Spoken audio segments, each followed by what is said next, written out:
Vamos começar o nosso estudo.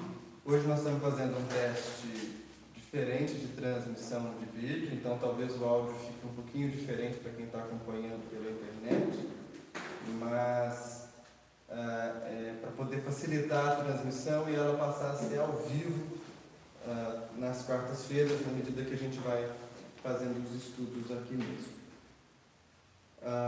Hoje é dia 3 de outubro, né? Aniversário de Kardec.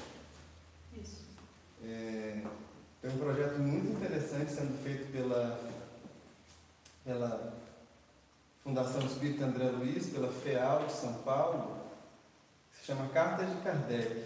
Eles conseguiram um material muito raro, que foram algumas correspondências do próprio Kardec, que foram trazidas para o Brasil pelo Canuto Abreu na primeira metade do século XX, e ficou em posse pessoal do Canuto Abreu. Depois ele faleceu, da família dele. O Canuto Abreu foi um espírita bem atuante no movimento de São Paulo. Depois que ele faleceu, as cartas ficaram na posse da família e nunca se teve acesso aberto a esse material.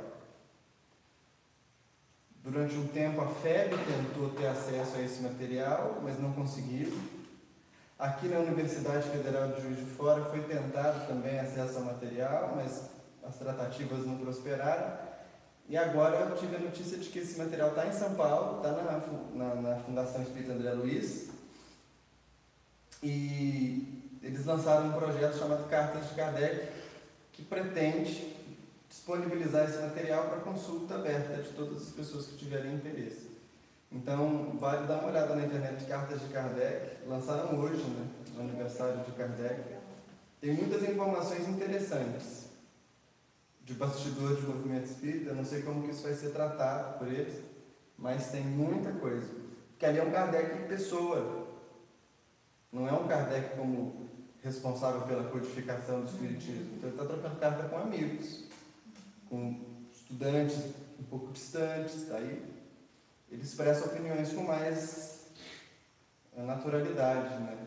Então vai ser muito legal. Eu ainda não consegui ver nenhuma delas, mas conheço pessoas que viram e dizem que é algo bem interessante. Vale a pena mesmo. Então, Cartas de Kardec. Como a gente conversou na semana passada, hoje nós vamos fazer uma primeira experiência de análise de Evangelho. Mas, na verdade, essa análise ainda se insere, de certa maneira, num quadro preparatório de estudo de Evangelho. Por quê? Primeiro, porque nós não vamos olhar para um Evangelho propriamente dito. A gente vai estar se debruçando sobre um trecho de uma epístola. Nós vamos fazer o mesmo modelo de análise que a gente vai fazer do Evangelho. Mas aqui a gente vai fazer uma experimentação. Vai ser muito boa, por quê? Porque o trechinho que a gente vai estudar, ele fala exatamente da maneira como que a gente deve se relacionar com os ensinos espirituais. É uma orientação fornecida por um pseudo-Pedro, e a gente vai entender por que é um pseudo-Pedro.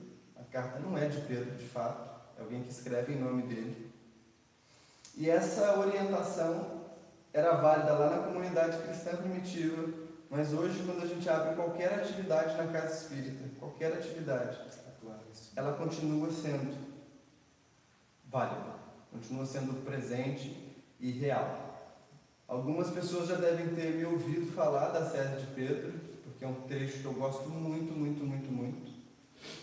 Eu acho que a gente devia ter isso assim, emoldurado na porta das nossas salas de estudo, nas casas espíritas, num mural de recados das instituições, para que ele não se perdesse nem na lógica, no encadeamento das etapas da nossa relação com o que a gente está aprendendo do Espiritismo, e também não perdesse de vista qual que é o objetivo.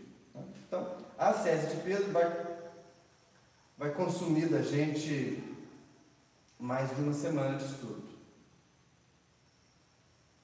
depois dela. Aí, se a gente ainda estiver vivo, a gente começa o Evangelho.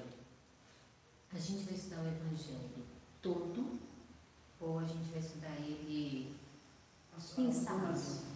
A gente pode fazer como vocês acharem melhor.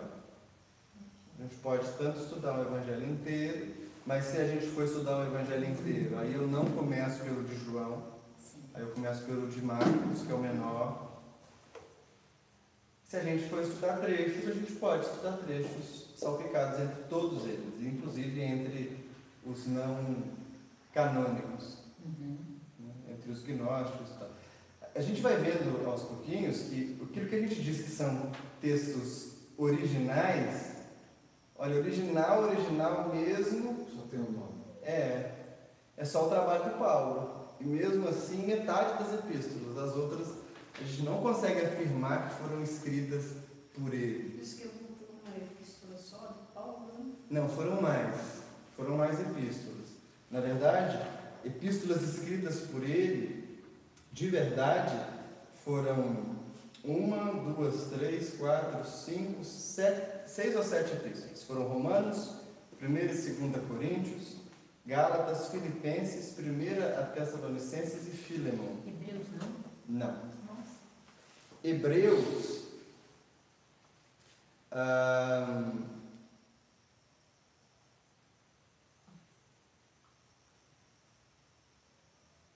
Hebreus nem aparece aqui na lista que eu tenho de organização. Talvez esteja junto com as cartas paulinas, é uma boa pergunta. As oficiais, né? Mas o fato é que são 7. É muito pouco, né? A gente tem várias cartas, 14, eu acho, 15. Então, na epístola de Pedro, na verdade, a segunda epístola de Pedro, que é a que a gente... Hebreus, eu não vou dizer que é dele, né? Que ele escreve na prisão, ele escreve com o próprio punho, o Paulo. A segunda epístola de Pedro, a gente tem as epístolas paulinas e a gente tem as epístolas chamadas católicas, que são as epístolas universais. Então, as universais vão ser as cartas de Pedro, as cartas de João, Tiago, Judas, né? A gente tem algumas cartas que são cartas que vão servir para orientar toda a comunidade cristã. A carta que nos interessa hoje é a segunda de Pedro. Ela é, para os estudiosos do Novo Testamento, um dos mais claros textos pseudo-epigráfico da obra toda, ou seja, ele é um dos textos que fica mais fácil de você perceber que o autor que assina a obra não é a pessoa que escreveu a obra. E isso por alguns sinais. Nós vamos estudar só um trechinho que está bem no começo dela. Então nós vamos estudar do capítulo 1, versículo 1 ao versículo 9. Né? Então nós não vamos ver essas distâncias aqui. Na verdade, uma delas vai aparecer, um dos sinais que indica que não é Pedro. Mas os outros vão aparecer no restante da carta. Por exemplo, há uma referência explícita às cartas de Paulo, como se as cartas de Paulo fossem um tipo de escritura, e como se elas estivessem sendo interpretadas de maneira herética por algumas comunidades cristãs. Isso está lá no capítulo 3 da Epístola de Pedro. Ora, a gente já viu nos estudos até aqui algumas coisas que inviabilizam esse entendimento. Por exemplo, Paulo não escreveu as cartas dele com a intenção de fazer uma escritura, um testamento. De forma que isso só acontece depois da morte de Paulo e depois da morte de Pedro. Então, quando esse autor diz, olha, as pessoas estão lendo as escrituras de Paulo e estão praticando heresias a partir dela, essas cartas não são cartas contemporâneas, porque no tempo de Paulo não havia esse status para o texto dele. E como se entende que Paulo e Pedro vão morrer no mesmo período, que é sob a perseguição de Nero, por volta do ano 64, 65, Nero vai morrer em 68, Bem, é bem provável que a carta de Pedro tenha sido escrita, então, no final do primeiro século, início do segundo. Segundo aspecto interessante, a escrita da carta, ela é feita num grego muito denso e elaborado. É um texto muito, muito rebuscado. Quando as pessoas pegam a primeira epístola de Pedro e a segunda, há a referência de que Pedro estaria ditando essa carta com um tal Silvano que escreve. Mas ainda assim é difícil de entender se o conteúdo seria de Pedro, ou se seria dessa pessoa, ou se seria de um outro indivíduo, porque o fato de alguém muito intelectualizado escrever para outra pessoa não vai criar palavras elaboradas, nem figuras muito complexas, porque quem está ditando não tem essa base de formação. Então, é um dos textos mais bem elaborados do Novo Testamento, a Epístola de Pedro. As duas. E essa é a mais complexa das duas. E, portanto, isso não bate com a figura de Pedro, que era muito simples. Lá no Atos dos Apóstolos há uma referência que sugere que ele teria sido, inclusive, analfabeto, de não saber como se expressar, escrever, né? Então, bem, isso jamais é um indício de que talvez a carta não seja dele. Há um outro ponto muito interessante. Lembra quando a gente falou sobre a divindade de Jesus? E aí a gente vê que tem uma interpolação com Tomé, quando Tomé diz para Jesus assim, meu Senhor, meu Deus. E a gente falou, olha, um judeu muito dificilmente escreveria ou diria que Jesus era Deus, porque isso não fazia parte possível do campo de reflexão, do entendimento dele. Não era possível que um homem fosse Deus. Deus não podia tomar forma humana. Isso está lá no decálogo mosaico, né? Você não vai fazer forma de Deus. Você não pode representar. E aí no primeiro versículo da Epístola de Pedro, ele vai tratar Jesus como Deus.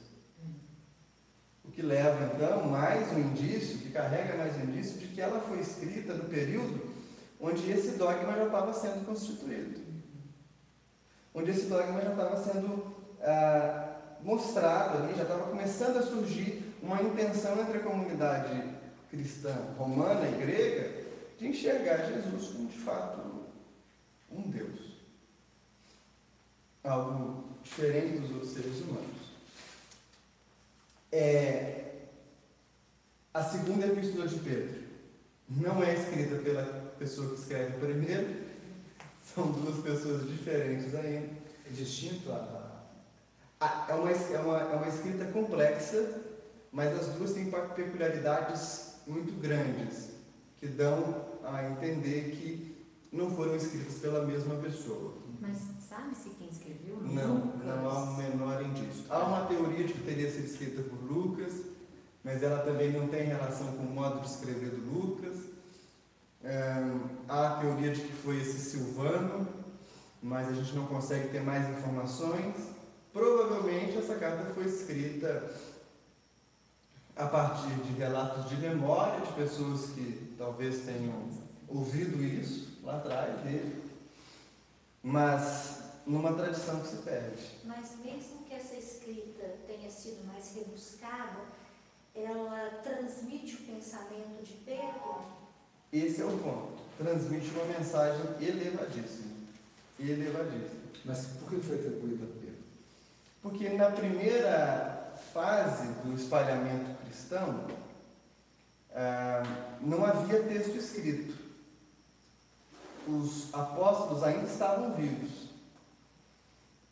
Então toda a fonte para você receber informação de Jesus era através da própria convivência com os apóstolos.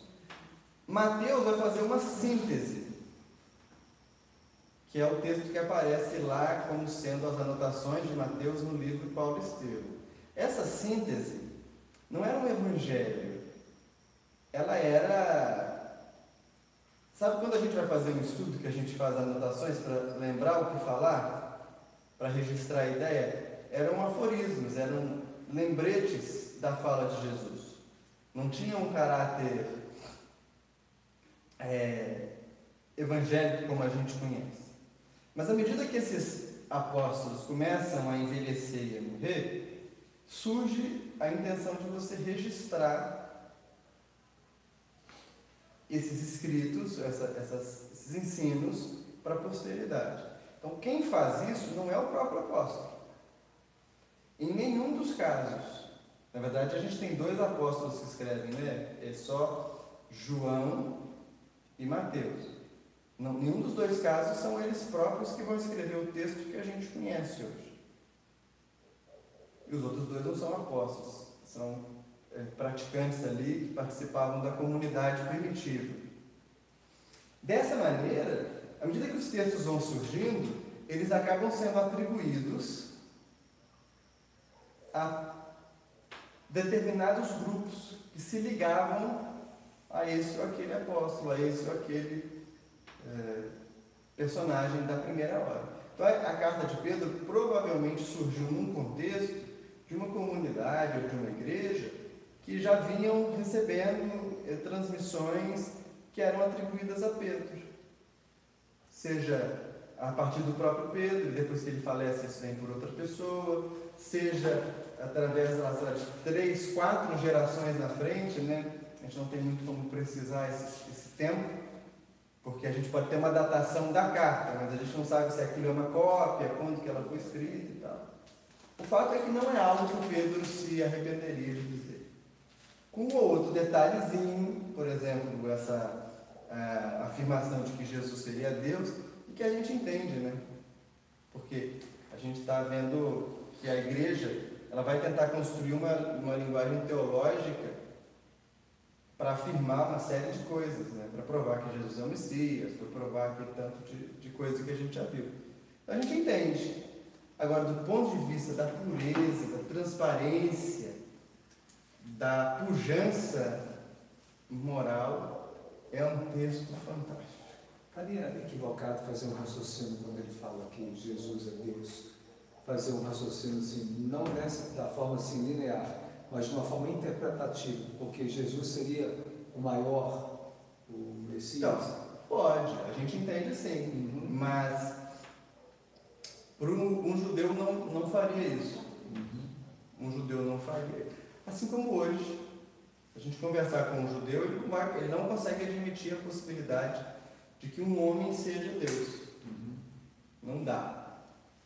Então eles vão apresentar para nós a imagem de Jesus como a imagem de um grande sábio, de um profeta. Mas Deus não pode, porque Deus não pode ter forma. Deus não pode ter forma nenhuma. E isso está lá desde Moisés, né? Ele não pode assumir uma forma humana. Então, o trechinho que a gente vai estudar dessa carta, que não é de Pedro, mas isso não muda nada, nós temos que parar com essa coisa das identidades, né? As identidades são humanas. Quando a gente passa de um determinado ponto da estrada evolutiva, isso faz a menor diferença. Mas não faz a menor diferença mesmo. Eu estou relendo o livro Depois da Morte, do Leon Denis, e o primeiro capítulo, o primeiro item é sobre a doutrina secreta que ele chama. E ele vai falar sobre a existência da sabedoria espiritual em todas as religiões, em todos os tempos, em todas as culturas. E é isso, olha.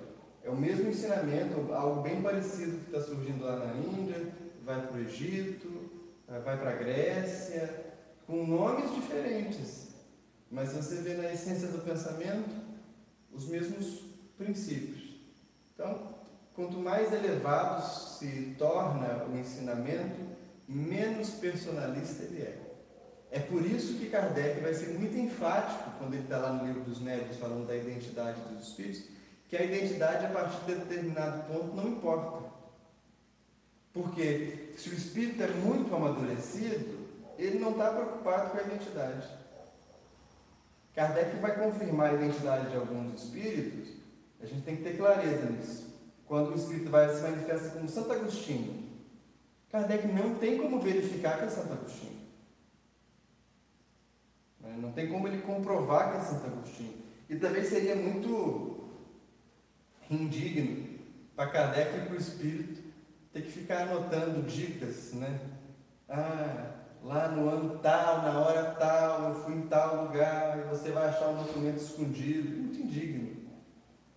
Kardec não tem como provar que o São Luís que está se comunicando é o São Luís da França. O que ele faz então? Ele vai dizer que os espíritos eles se movimentam por uma espécie de por falanges ou por afinidades familiares. Então, aquele espírito que se apresenta como Santo Agostinho, ele tem que dizer algo de uma forma, com profundidade, com os elementos que Santo Agostinho diria.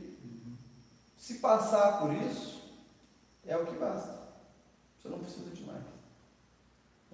Isso deve se aplicar também com esses ensinos do Evangelho. Porque as pessoas às vezes me perguntam assim, mas se há tanta interpolação, se os textos são apócrifos, se foram escritos por outras pessoas, por que eu tenho que estudar isso? Ora, porque ainda que tudo isso seja verdade, o Alto conseguiu preservar esses textos para nós e preservou porque tem coisa boa. A gente separa o que não é talvez tão bom, tenta decodificar e segue o que é bom. Bem, o trecho então vai do versículo 1 ao versículo 9. Capítulo 1. Segunda epístola de Pedro, segunda carta de Pedro, capítulo 1, versículos de 1 a 9. Hoje talvez a gente se detenha nos versículos 1 e 2. Eu vou ler tudo. E a gente vai também ter esse hábito. Quando a gente selecionar um trechinho para estudar, nós vamos sempre ler o trecho inteiro no começo do estudo e depois a gente volta para o trecho que a gente está estudando.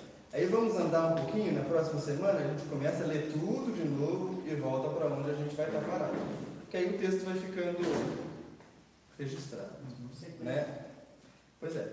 Olha lá. O texto diz assim então: Simão Pedro, escravo e apóstolo de Cristo, àqueles que obtiveram uma fé de igual valor à nossa em justiça do nosso Deus e Salvador Jesus Cristo.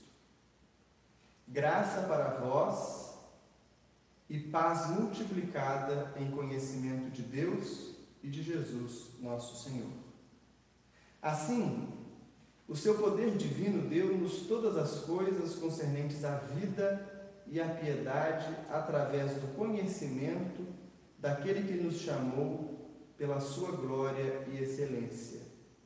Glória e excelência essas, através das quais nos foram dadas as preciosas e magníficas promessas, para que, através delas, sejais participantes de uma natureza divina, tendo fugido da corrupção que no mundo existe em forma de desejo.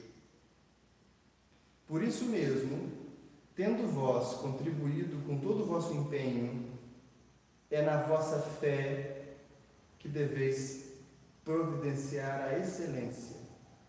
Na excelência, o conhecimento. No conhecimento, o autodomínio. No autodomínio, a perseverança. Na perseverança, a piedade. Na piedade, a amizade fraterna. Na amizade fraterna, o amor. Essas coisas, existindo e crescendo em vós, fazem que não sejais inativos nem infrutíferos em relação ao conhecimento de nosso Senhor Jesus Cristo, pois na pessoa em que essas coisas estão ausentes, tal pessoa é cega e míope com o esquecimento da purificação dos seus erros de outrora. Esse é o trecho. A ascese em si está dos versículos 5 ao 8, que é quando ele vai dizendo: acrescente a fé, a excelência e conhecimento e tal, né? Mas a gente vai entender então a moldura em que isso está colocado. Versículo 1 diz assim: Simão Pedro, escravo e apóstolo de Jesus Cristo, àqueles que obtiveram uma fé de igual valor à nossa, em justiça do nosso Deus e Salvador Jesus. Gente, parece uma bobagem, né? As pessoas às vezes podem pensar assim, mas é caçar chifre na cabeça de cavalo. Pegar um versículo e ficar espremendo, igual se fosse caldo de cana. Não, não é. Todo ensinamento espiritual, todo ele, ele tem que remontar a uma fonte que seja iluminada ou qualificada. A fonte tem que ser qualificada. Pena que a gente não tem esse hábito, mas a gente, por exemplo, a gente teve aqui no aniversário da primavera o Wagner, que falou para nós de Evangelho. O Wagner falou para nós de Evangelho e ele estudou o Evangelho a vida inteira com o Honório de Abreu. O Honório de Abreu foi a pessoa que, a bem dizer, mais incentivou e influenciou para que hoje a gente tivesse estudos como esse. Ele estabeleceu a metodologia do miudinho do Evangelho, numa época em que casa espírita quase nenhum estudava Evangelho, porque achava que isso era coisa mais de igreja católica. O Honório viajava o Brasil inteiro fazendo exposições de Evangelho, ensinando as pessoas a estudar o Evangelho. Então, o Honório, por sua vez, ele recebeu a incumbência do estudo do Evangelho do Emmanuel, através do Chico. O Chico deixou o Honório responsável por esses estudos junto à União Espírita Mineira, nos tempos áureos do Honório, nos tempos áureos da União. Se a gente for remontando isso em tempo, para trás, a gente vai vendo que a fonte vai se tornando cada vez mais pura. Quando a gente observa o Chico, que nasce em 1910, se eu não estou errado, eu devo estar errado. Não estou não, faleceu em 2002 com 92, 1910. Quando o Chico nasce em 1910 e ele se torna um jovem atuante, mais ou menos com 17, 19 anos, portanto em 1929, a gente vê que Leon Denis, que era a pessoa que detinha o bastão do Espiritismo, falece em 27. Então, olha como é que as coisas são. Existe uma tradição, existe uma linhagem. Kardec começa, passa para Denis, Denis passa, quando desencarna, surge o Chico, que certamente já tinha vindo com essa tarefa. O Chico e Emmanuel delegam para o Honório, ele ensina para o Wagner, para o Haroldo e para centenas de pessoas que estão no Brasil e fora do Brasil, e hoje a gente recebe esse companheiro que vem e fala para nós de Evangelho. Ele não está falando só da cabeça dele. Ele está falando de uma forma que a gente consegue remontar a origem do ensinamento. Ele traz um pedaço do todo. Isso.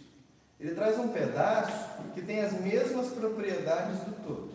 Então, a Igreja Católica, ela tentou fazer isso durante muito tempo, por isso que ela se chama Católica Apostólica Romana, porque ela vai entender que só ela detém a linha sucessória dos apóstolos. Isso é perigoso, porque quando você diz que você só tem a linha sucessória a partir de um caminho, você tolhe completamente a espontaneidade do plano divino.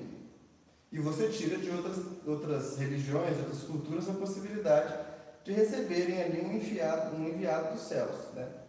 No nosso caso, a gente não tenta remontar isso que a Igreja Católica fez. Não é. Mas a gente vai entender que quando a gente começa a ouvir os ensinamentos de alguém, quando a gente começa a estudar com um grupo, ou quando a gente começa a fazer parte de uma casa e tal, mesmo que não tenha nenhum figurão ligado à nossa casa, mas eu nunca estudei com o Honório, eu nunca estudei com não sei quem, mesmo que não exista nenhum figurão que a história registra, nós temos aquelas pessoas que há 60 anos atrás, que há 30 anos atrás, começaram a casa espírita, que nos acolheu pela primeira vez e que foram fazer a sua oferta de esforço, de empenho, que se dedicaram e tal. Então, isso é a constituição de uma linhagem não de pessoas, mas de motivação. Tem uma linhagem que faz com que muitas pessoas, tem uma linha contínua de pessoas que se sucedem, todas elas se dedicando a estudar. Isso que é uma joia. Então, quando a gente entra na posse disso, a gente tem que ter um sentimento de gratidão. Tem que ter um sentimento de gratidão. E é muito delicado, porque a gente vê em vários lugares as pessoas fazendo curso de formação de palestrantes espíritas. Na lógica do Evangelho, isso não existe. Você não forma palestrante espírita, não com curso. O indivíduo assume a tarefa de falar a partir da própria convivência na casa espírita. Ele está lá, ele está aprendendo, ele está fazendo os estudos, ele está se preparando, daqui a pouco ele começa a falar porque ele já sabe. Não é muito uma questão de você ensinar técnica de oratória, ou ensinar como fazer slide para PowerPoint. Isso não tem nada a ver com ensinamento espiritual. Tem pessoas que dominam todas as técnicas e você não consegue ouvir falar 20 minutos porque é chatíssimo. Não tem nenhum assim, envolvimento. Você fala, caraca, que coisa incômoda, maçante. Tem gente que é simples, não sabe nem falar, conjugando os tempos verbais corretamente e te prende. Então, não tem a ver com você fazer curso, com nada disso. Tem a ver com vivência. O que vai fazer com que qualquer pessoa, potencialmente, seja capaz de ser multiplicador dessa linha de ensinamento. Por isso que não é muita discrepância quando a gente diz assim, olha, nós precisamos retornar para Kardec. Nós precisamos retornar para as bases. A nossa casa surge com um compromisso muito forte com Leon Denis. A gente precisa voltar para as bases. Por quê? Porque a gente tem que retomar essa linha sucessória. E no caso do Espiritismo, isso ainda é mais forte. Por quê? Porque ela vem dos encarnados, mas ela vem também dos desencarnados. Então, você pode reparar que há espíritos que não têm compromisso nenhum com essa linha sucessória de ensinamento. Estão falando de qualquer coisa. Estão escrevendo romance de qualquer assunto. Mas não tem um pensamento claro de que isso precisa remontar uma fonte, e essa fonte é os ensinos dos espíritos lá com Kardec, depois com Denis, depois com outros médiuns, o Chico, Dom Ivone e tal, Divaldo, muitas obras dele. Então, Pedro começa a carta, o pseudo Pedro, dando essa indicação. Simão Pedro, escravo e apóstolo de Jesus Cristo. Olha, ele está se definindo de duas formas. Primeiro, o que vai definir a linhagem? Prática. Prática. Então não adianta você falar de uma coisa que você não tenta minimamente colocar em prática na sua vida. E aqui o autor vai usar a alegoria para isso. Escravo. Ele é escravo do ensinamento. É o nosso mundo ideal. A palavra é forte, escravo, né? Ninguém gosta de ser escravo. Mas aqui a gente analisa a palavra no aspecto literal. Esse é o problema. Se você for fazer essa interpretação que você está trazendo agora, faz muito sentido. É a fidelidade à vivência. Né? Paulo vai falar que ele vai usar muitas alegorias de esporte, porque ele era um esportista, né? Paulo era um atleta. Então, ele vai ser quase um atleta da fé. Aqui, esse autor, o autor que assina como Pedro, ele está dizendo, olha, primeiro, eu falo para vocês com a autoridade da convivência, mas com o reforço da prática e do apostolado. O apóstolo, ele difere do discípulo. Discípulo é aquele que aprende. Então a gente vai ouvir uma palestra, a gente vai tomar ensinamento com alguém, a gente é discípulo. O apóstolo é aquele que aprende e sai divulgando. há diferença. Ser apóstolo é dificílimo. Basta a gente ver a história da vida, por exemplo, de Valdo Franco, né? Que já passou de um tudo nessa encarnação, viajando o mundo inteiro, falando de Espiritismo. Basta ver a história da vida do Ivon, quando estava encarnado, né? Que foi também um apóstolo. Foi talvez o primeiro grande divulgador do Espiritismo no Brasil, junto com Viana de Carvalho e alguns outros, mas ele foi um grande divulgador, dos primeiros mesmo. Só um parênteses. É correto a gente chamar o apóstolo de missionário? Pode. Apóstolo é aquele que ensina. O discípulo não ensina. O apóstolo ensina. Aí a gente vai pensar assim: todo mundo que aprende ensina? Não. E veja, eu fico andando na corda bamba de a minha fala não soar uma fala estranha, né? Por que o discípulo não ensina? Quem ensina é o apóstolo. Porque o discípulo está começando a aprender. Como que alguém que está começando a fazer aula de direção pode ensinar outra pessoa a dirigir? Só ensina outro a dirigir quem já aprendeu a dirigir. Não tem como. Como é que alguém que também nunca cozinhou um prato vai ensinar para uma pessoa como se cozinha um prato? É preciso que ela cozinhe, que ela aprenda, que o prato fique bom, né? E aí ela vai fazer isso com todas as coisas. Vide o professor, né? O professor, ele é um aluno que dedicou anos da vida dele a alcançar um domínio maior do conteúdo para que ele possa ensinar. E aí, quando a gente começa a estudar Espiritismo, começa a estudar Evangelho, a gente entra como discípulo. Qual que é o problema nosso? A gente vê com as redes sociais, isso fica muito claro, né? Todo mundo quer ensinar todo mundo de tudo. E a gente vê muitas bobagens sendo escritas, muitos absurdos sendo divulgados em nome do Espiritismo, e a gente, quando vai lastrear, são pessoas que acabaram de chegar. Não tem a menor noção do processo. Ou de Evangelho também, leram alguma coisinha e já estão ensinando. Então, é bom que a gente seja sempre muito comedido em ensinar. Ensinar verbalmente, porque a chance de a gente errar, de a gente atrapalhar os outros é enorme. Né? É bom que a gente converse. É bom que a gente troque experiência. E quando a gente for ouvir alguém, a gente tem que questionar se essa pessoa, de fato, vai acrescentar alguma coisa.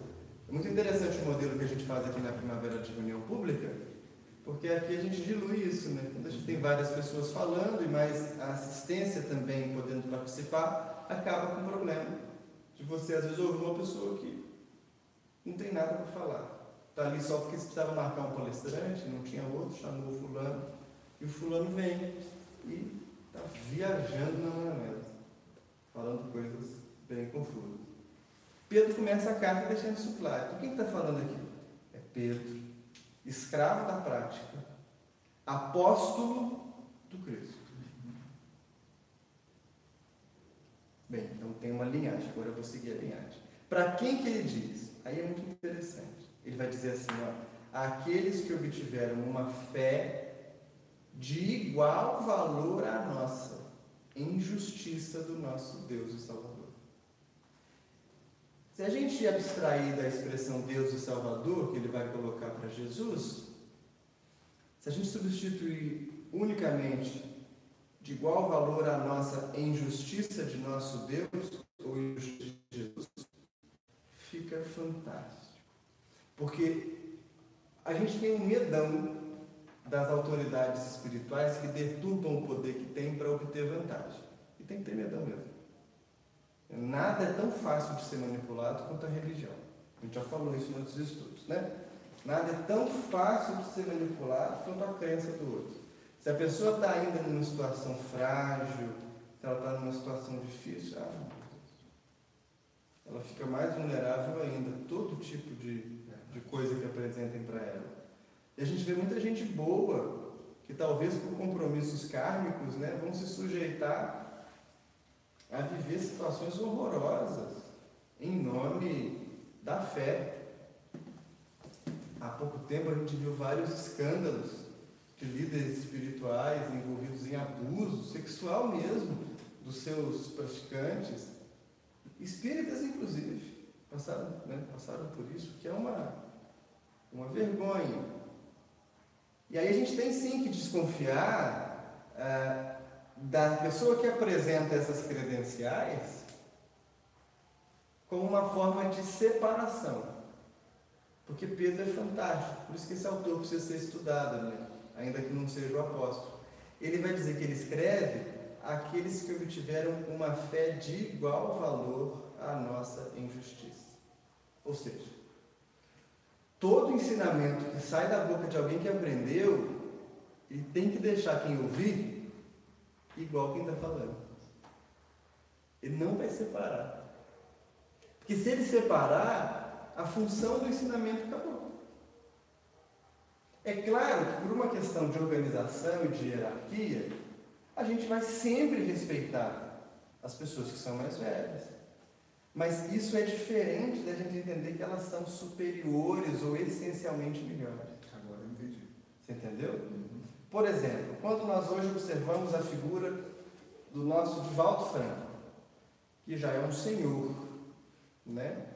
E que está sujeito a todas as circunstâncias que a velhice impõe a um corpo. A alma não é velha, o corpo é. E aí a gente sabe que a velhice, ela impõe ao corpo muitas limitações. Mesmo assim, a gente vê Divaldo superando elas de forma fantástica. Agora, no meio desses conflitos, que são conflitos humanos, ainda que a gente reconheça que trata-se de um companheiro que é como nós, ele tem o benefício da experiência do lado dele. Então, caso eu faça uma besteira tremenda, eu devo ser repreendido, ainda mais se eu fizer essa besteira em nome do Espiritismo. E essa repreensão, ela vai estar na proporção do meu lastro, se eu tenho alguma construção ou não, da intenção de que eu tive ao fazer aquilo errado e da minha postura dali para frente.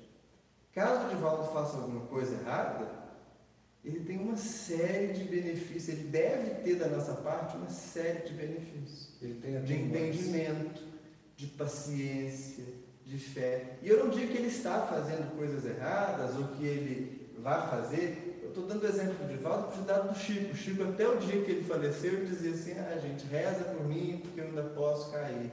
A Dona Ivone fala muito isso nas cartas dela. Então, é um sentimento geral. Mas chega uma idade que a gente tem que ter paciência, porque o próprio corpo impõe limitações.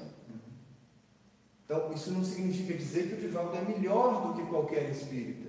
De maneira nenhuma, ele é igualzinho a você, igualzinho a mim. A diferença é que ele tem um lastro, né? Ele tem um caminho, ele tem um caminho que deve dar a todos nós toda disposição a sermos mais brandos, mansos, amigos, com qualquer coisa que advenha desse momento. E aí, vejam, isso não significa separar. Isso significa só que você está reconhecendo que alguém é mais amadurecido. Isso é bonito da gente fazer. Ainda que você não concorde com aquela pessoa, ainda que você tenha pontos de vista diversos. Porque o que o Pedro está começando a falar para a gente é o seguinte: olha, eu estou aqui falando para vocês, mas vocês estão no mesmo ponto que eu, vocês vão chegar no mesmo ponto, porque a fé e a justiça que vem para vocês a partir do que vocês estão aprendendo é exatamente a mesma que veio para mim. Isso é bonito demais, né? Porque ali você rompe com a questão humana e personalista. Rompe mesmo. Você passa a falar para um conjunto de pessoas que, caso pratiquem o que você está falando e o que você está praticando, vão chegar exatamente no mesmo ponto que você está. E talvez amanhã podem ser eles que vão vir te dar a instrução, né? Amanhã você pode aprender numa outra vida, a gente pode aprender com pessoas que hoje estão aprendendo com a gente. E a gente tem que ter isso em mente, para a gente não começar a criar uma espécie de casta dentro da prática espiritual. Existe autoridade? Existe. Ela deve ser respeitada? Deve, desde que ela conduza todos os seres a um estado de emancipação da consciência. E isso, Pedro é muito claro, ele já vem e já põe o carimbo. Ele está repartindo o tesouro que ele dá. E dizendo, não é qualquer tesouro. Olha, eu estou falando para vocês a partir de uma constatação, de uma vivência, de uma experiência. Eu estou falando para vocês a partir de algo concreto. Quem sou eu? Igual se você vai viajar para outro país, você apresenta o passaporte. Né? O Pedro está te dando o passaporte dele, dizendo, olha, a partir desse passaporte, o que eu tento fazer é que você tenha acesso às mesmas regiões que eu fui, que você tenha contato com as mesmas coisas que eu tive. E aí ele continua. Graça para vocês, graça, caridade, bênção, virtude, tudo que é bom. A palavra graça em si significa caridade, né? Mas a gente pode dar uma interpretação mais ampla. Graça para vós e paz multiplicada em conhecimento de Deus. A gente fez a síntese. Se apresentou. Isso que eu quero aqui. Primeiro, mostrar para vocês que vocês são participantes da mesma verdade que eu. E o que eu desejo para vocês? Graça e paz multiplicadas. Multiplicadas como? Na medida do seu entendimento. É a síntese da lei aqui. Por que a gente estuda? Por que a gente aprende? Porque na medida que você aprende, você dilata o seu horizonte de conhecimento. Mais uma vez, não estamos falando de conhecimento só intelectual ou técnico. Conhecimento de vida. Uma vez que você amplia o conhecimento, você amplia naturalmente a virtude e a paz. E aumenta as suas percepções. É isso que ele está deixando para nós. Então, poxa, eu fico pensando como não deve ser impactante ouvir isso de alguém que de fato tem algo para ensinar, né? Ali a gente fala isso, aí o outro dorme que está assistindo. É o Vinícius, ele dorme. É a Melissa, eu vou dormir porque não tem nada para falar. Eu vou esquecer isso. Agora, imagina ouvir isso de alguém que de fato tinha essência, né? Basta. Na hora que você nascendo na cadeira diferente, opa, vou falar que eu estou aqui. Acabou sono, acabou fome, acabou sede, acabou vontade no banheiro, acabou tudo. Porque aqui tem a essência. Então ele chama, ele faz uma evocação. Está dizendo, olha, você que está, quase como se ele dissesse, você que está dormindo, acorda. Acorda porque eu vou agora dividir com vocês algo muito especial. Então, vejam, 2 versículos que estão falando para nós basicamente da maneira como a gente deve se portar, ensinando o Evangelho e aprendendo o Evangelho. E nós vamos mudar essas posturas. Nós vamos mudar. Então, no momento que eu estou falando, e hoje eu estou falando, é como se eu assumisse temporariamente essa postura de Pedro aqui. Na hora que eu troco de lugar com vocês, ou na hora que um de vocês faz uma colocação que complementa o estudo, eu deixo de dar nesse lugar e passo a ser quem está ouvindo na perspectiva do aprendizado. Então, mais uma coisa que vai fazer muito bem quando a gente estiver ouvindo o Evangelho. A gente pensa hoje que o Evangelho é mais ou menos igual, nem sei o que dá em qualquer lugar. A gente acha que é uma coisa meio banal, assim. E mais uma vez eu corro o risco de ser muito mal interpretado falando isso. Mas não é com uma intenção negativa. A gente acha que dá em árvore, então qualquer indivíduo vai falar com profundidade. Não é. Não é. Tem gente que às vezes vai falar e fala cada besteira que E depois a gente fica pensando como é que remenda isso. Tem que ter um critério para decidir de quem que a gente quer ouvir. Está tudo bem, ó, não quer ouvir. Os grandes instrutores que eu tive de espiritismo, de espiritualidade, eles diziam assim: se você não quiser ouvir o que eu vou falar, está tudo bem, é hora de ir embora. E você levanta e vai embora, tá? Se você não quiser ouvir. E aí, quando alguém vem e vai ocupar esse lugar, então a gente convida um palestrante para vir de fora, ou a gente tem um amigo da casa que está conduzindo um grupo de estudo, ou a gente vai assistir uma palestra porque a gente quer, imagino que ninguém vai assistir palestra narrada, né? Não deva ir assim, não vá mesmo. Quando a gente então assume essa postura e vai assistir alguém falar, vai ouvir algum ensinamento, vai participar de um grupo de estudo, no momento que você senta e alguém começa a falar, é muito interessante, é muito importante que eu consiga fazer esse movimento que a gente discutiu aqui hoje. Na hora que a pessoa está falando, seja ela quem for, se eu decidir que eu vou ouvi-la porque ela tem algo a partilhar comigo, eu tenho que ver essa pessoa como uma representante direta do próprio Cristo ensinando. Ou do próprio Kardec ensinando. Naquele momento. Ela saiu dali, você vai comer um pedaço de bolo com ela, você vai conversar eventualmente de uma notícia, vai discutir política, vai contar uma história engraçada, você vai fazer tudo que é normal. Mas naquele momento, é como se a gente fechasse um circuito. E esse circuito fechado é o que permite que a gente capte a inspiração do alto com mais clareza. Tanto quem está falando, quanto a gente que está ouvindo. Então, a gente não perde, por sempre que for começar um estudo, uma reflexão, tentar fazer esse esforço, na nossa prece, também buscar o reforço interno de que aquele que está falando, ele é um representante direto da fonte do conhecimento. Aí você diz assim, mas a pessoa está falando muita besteira, ela não pode ser representante. Se ela está falando muita besteira, ela não devia nem estar falando. Aí você já diz, olha, companheiro, então da próxima vez você não fale. Se você vai convidar para fazer palestra, você evita de chamar a pessoa que fala muita besteira. Entende? Mas quando nós nos habilitamos a ouvir algumas pessoas, você entra no canal do YouTube e vê um orador espírita falando. Você não acha que a gente tem também que ouvir com alguns filtros que nós temos interiores? Porque nem tudo que é falado é de fato... Então, o problema é que a gente tem o hábito de achar que religião e que espiritismo é igualzinho fazer compra no mercado. Você pega o seu carrinho, vai lá e pega o que está em promoção. O que é promoção? É o que faz propaganda.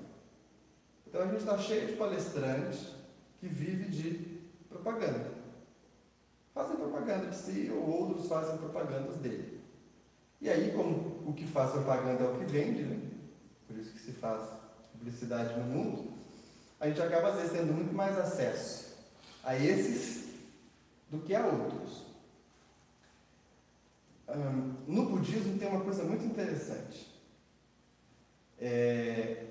A gente ouve falar de mestre, aluno, mestre, aluno, mestre, aluno.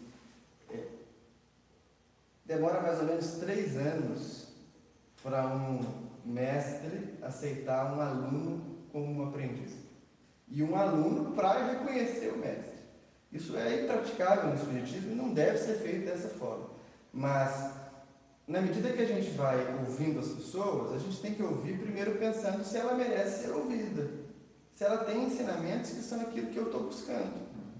Porque no começo você ouve com esses filtros todos, para entender quem é, para entender o que está falando. A gente deve tentar buscar um acesso e um contato com a vida desse indivíduo para saber o que ele faz, como ele é, para saber qual que é a própria trajetória dele. Se o discurso prático está sendo aplicado. Está batendo com o que ele está falando, né?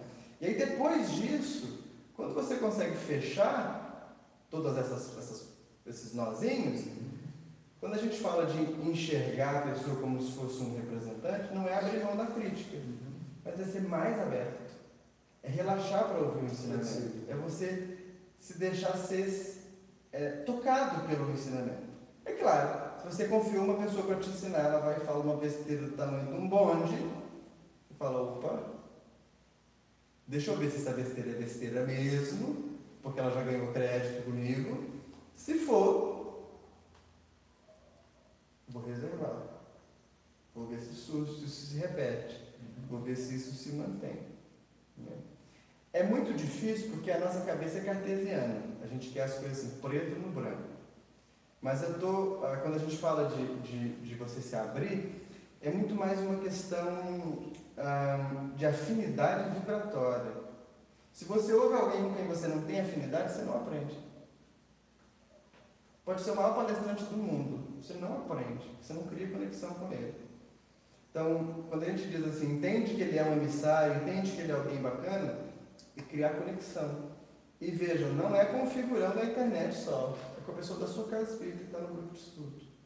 Ou se você está coordenando um grupo de estudo, saiba que no momento que você senta junto dos companheiros e começa a falar, você tem que evocar em você essa representação. Você não está ali para falar do que você quer. Você não está ali para falar do que você gosta. Você está ali para despertar as pessoas que estão te ouvindo. E aí a gente esbarra na mística. E muitos companheiros espíritas vão dizer que não existe mística no espiritismo. Nós não podemos afirmar isso. O que não existe no espiritismo é misticismo. Ritual externo, roupa melhor para isso ou para aquilo, prática desse jeito ou daquele. Não, isso não existe no espiritismo mesmo. Pode existir na vida do espírita, e é legítimo. A pessoa física pode fazer o que ela quiser. A pessoa jurídica, a casa espírita, é que não deve aderir a esses movimentos. Não deve mesmo. Mas quando a gente fala de mística, a mística é uma espécie de segredo, uma espécie de percepção íntima do ser em relação ao próprio plano divino. Sabe quando a gente se sente parte de algo maior, ou quando a gente se sente repleto por um sentimento muito vivo, muito vibrante? A gente sente isso com coisas materiais, a gente sente isso com um filho, sente isso com um trabalho às vezes, sente isso com uma conquista, uma formatura, um casamento, algo assim. Mas o indivíduo que desenvolve isso em relação à vida, ele está em experiência mística com Deus. Ele está aberto para o ensinamento. Nós temos que desenvolver essa experiência. Como que desenvolve ela? Fazendo dos ensinos o objeto prático da nossa vida. E aí não tem sinal externo, não tem indicador, não tem ninguém de fora falando, você não vai se tornar médium, nem vai ver espírito por causa disso. É uma sensação de comunhão, de pertencimento mais alta, mais completa, mais complexa. Isso que é o que a gente chama de mística. Então, quando a gente está falando de você olhar a pessoa e ver ela como representante, no caso da primavera somos 5. Então, a mesa se torna representante, não é a mesa se torna representante. No grupo de estudo, o seu amigo, você assiste na internet aquele palestrante que você gosta de ouvir, mas não tem a possibilidade de estar presente lá com ele quando ele está falando. Mas, à medida que você ouve aquilo, pensando que ele está te dando a chave para você abrir o cofre e tem a fortuna para você pagar todas as suas dívidas, você tem que relaxar. Nesse momento, ele passou de discípulo e tornou-se um apóstolo. Isso, ele está te ensinando. Aí você tem que relaxar. Você tem que relaxar. Relaxa e vivencia, experimenta. É relativamente simples. Mas como as coisas simples são as mais difíceis, a gente passa muito aperto. Né? A gente passa muito aperto. Tudo bem? É surpreendente como é que poucas palavras trazem tanto ensinamento, né? É surpreendente. Para quem tem conteúdo, pouca palavra A síntese, segundo Emmanuel, é o poder da evolução. Ora, na semana que vem, então, eu quero propor para vocês que a gente estude os versículos 3 e 4. Mas, como eu queria fazer? Ao invés de fazer como hoje, que eu fiz uma apresentação longa, eu queria propor para vocês, vocês pensarem um pouco sobre esses dois versículos. A gente começa conversando e a partir dos apontamentos que vierem à mente de vocês, a gente vai completando junto, né? A gente vai construindo. É muito importante pensar nas passagens evangélicas, na presença dos símbolos, se eles existem,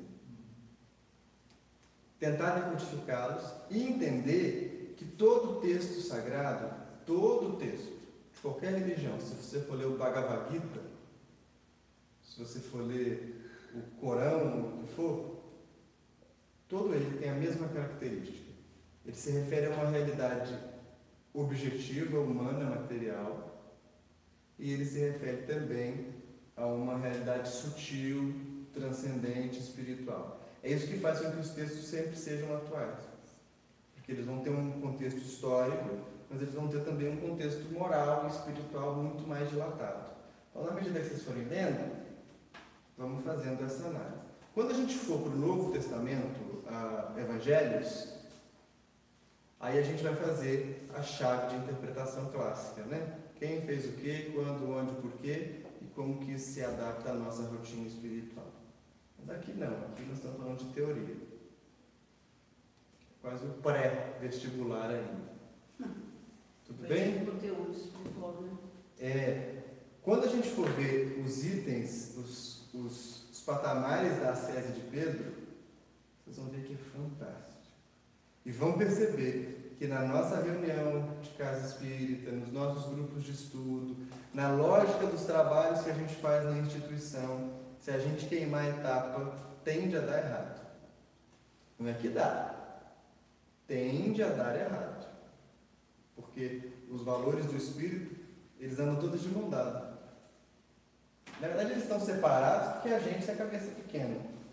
À medida que a gente cresce, tudo converge. O espírito superior deve conhecer um sentimento só. Nem sei o nome que deve ter para ele, né?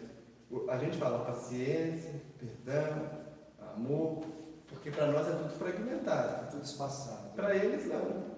Para eles é uma coisa só. Sei lá como é que chama, mas é uma coisa só. Não tem como você ser paciente sem ser amoroso. Então isso mostra para nós que nós estamos muito mais perto do começo do que do meio ou do fim. Bom é que A gente está no caminho. Perseverando, né? Tomara que a gente esteja no caminho certo. O tempo dirá isso, né? Senão a gente nasce de novo.